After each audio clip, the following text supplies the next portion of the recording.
Pemirsa, terima kasih Anda masih bersama Seputar Bali.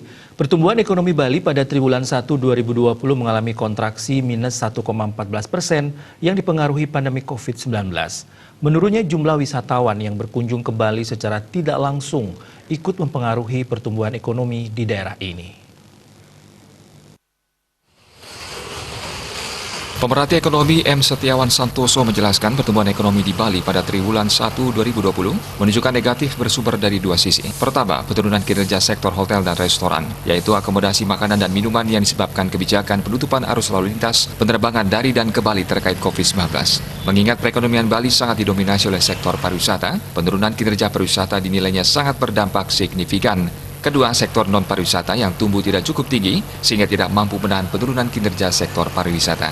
Deputi Direktur KPWBI Bali ini menilai perhatian pemerintah dan seluruh pihak terhadap pariwisata sudah sangat baik. Hal itu dibuktikan dengan banyaknya program pemulihan pariwisata Bali yang lebih dikenal dengan istilah Bali New Normal.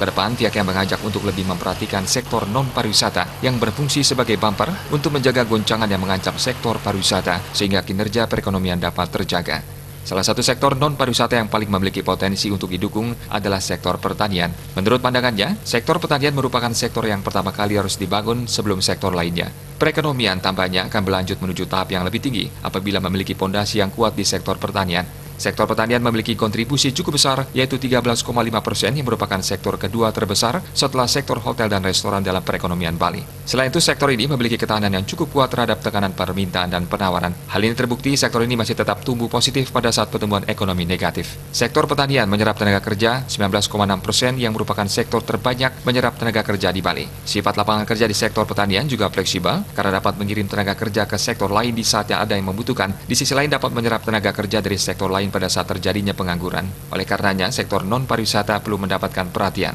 Yang dapat dilakukan pada sektor pertanian, yaitu mendukung sektor ini dengan sektor industri atau agroindustri. Suardika Bisnis